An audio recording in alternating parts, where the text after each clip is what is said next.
Vi lever i en verden besat af det nye. Den nyeste telefon, den flotteste elbil, de lover fremskridt og spænding. Men bag deres skinnende ydre ligger en skjult pris. Tag batterier, hjertet i vores elektriske revolution. Kobolten og lithiumet, de kræver, udvindes ofte i Afrika og nærer en anden form for sult. En sult efter profit, uanset de menneskelige omkostninger. Disse miner, ofte indhyllet i hemmelighed, kan være steder med udnyttelse. Arbejdere, inklusive børn, med slider under farlige forhold, deres helbred ofret for vores umættelige behov. Profitten kommer sjældent lokalsamfundene til gode, men flyder i stedet til multinationale selskaber og rige nationer. Dette er ikke fremskridt. Det er en fortsættelse af kolonial udnyttelse, en historie, der gentages gennem historien. Vi må spørge os selv, er bekvemmeligheden ved et længerevarende telefonbatteri værd disse minearbejderes lidelse?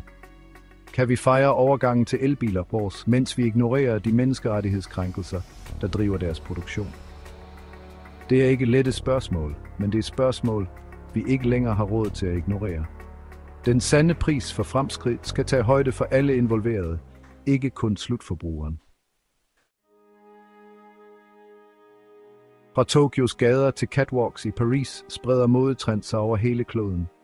Vi bliver bombarderet med billeder af de nyeste stilarter, hvilket nærer et ønske om det nye og trendy. Men denne konstante strøm af tøj kommer til en pris, ofte betalt af tekstilarbejdere i udviklingslande. Fast fashion er afhængig af billig arbejdskraft og udnytter ofte arbejdere i lande med slappe arbejdslove. Lange arbejdstider, usikre arbejdsforhold og sultelønninger er normen. Dette er de skjulte omkostninger, der er syet ind i stoffet i vores tøj, de menneskelige ofre, der bringes for at tilfredsstille vores umættelige appetit på de nyeste trends. Tænk også på miljøpåvirkningen. Bjerge af kasseret tøj hober sig op, fylder lossepladser og forurener økosystemer. Modeindustrien er en stor forureningskilde, der forbruger enorme mængder vand og energi. Vores ønske om billigt engangstøj nærer en global krise. Det er tid til at gentænke vores forhold til mode. Vi kan vælge kvalitet frem for kvantitet og støtte etiske mærker, der prioriterer fair arbejdsmetoder og bæredygtig produktion. Vi kan omfavne vintage tøj og udforske kreativiteten ved at reparere og genbruge vores eksisterende garderober. Ved at træffe bevidste valg kan vi begynde at afvikle det udnyttende system med fast fashion. Havets rigdom har længe prydet vores bord og forsynet os med næring og glæde, men vores umættelige appetit på fisk og skaldyr presser havets økosystemer til deres grænser. Overfiskning har decimeret fiskebestandene og efterladt et spor af ødelæggelse. Destruktive fiskemetoder som bundtrawling er som at rydde skove på land. De skraber havbunden, ødelægger levesteder og dræber havliv uden forskel. Døde zoner, blottet for ilt og liv, spreder sig, en barsk påmindelse om konsekvenserne af vores handlinger. Virkningen på kystsamfund, der er afhængige af fiskeri for deres levebrød, er ødelæggende. Efterhånden som fiskebestandene svinder ind, gør deres indkomster og fødevaresikkerhed det også.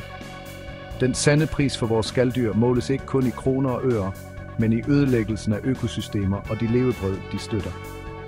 Vi skal blive bevidste forbrugere og kræve bæredygtige valg for fisk og skaldyr. At støtte ansvarlige fiskemetoder og reducere vores samlede forbrug er afgørende skridt. Fremtiden for vores have og de samfund, der er afhængige af dem, afhænger af vores valg. Danmark med sit robuste sociale sikkerhedsnet og høje levestandard fremhæves ofte som et forbillede for fremskridt. Men hvad nu, hvis hele verden stræbte efter at leve som danskerne? Svaret er nedslående. Vores planet kan simpelthen ikke opretholde det. Vores nuværende forbrugsmodel er baseret på en illusion om ubegrænsede ressourcer. Vi udtømmer vores planets begrænsede ressourcer med en alarmerende hastighed og efterlader en arv af miljøforringelse og social ulighed. Konsekvenserne mærkes allerede fra klimaændringer til tab af biodiversitet til ressourceknaphed. Tiden til gradvise ændringer er forbi. Vi har brug for et fundamentalt skift i vores værdier fra en forbrugskultur til en bæredygtighedskultur. Dette kræver, at vi gentænker vores forhold til materielle ejendele, omfavner en cirkulær økonomi og prioriterer social og miljømæssig retfærdighed. Vi har magten til at skabe en mere retfærdig og bæredygtig fremtid, men det kræver kollektiv handling og en vilje til at udfordre status quo. Lad os vælge en vej med bevidst forbrug og erkende, at den sande pris for vores valg rækker langt ud over prisskiltet. Husk at like og abonnere for at støtte vores kanal.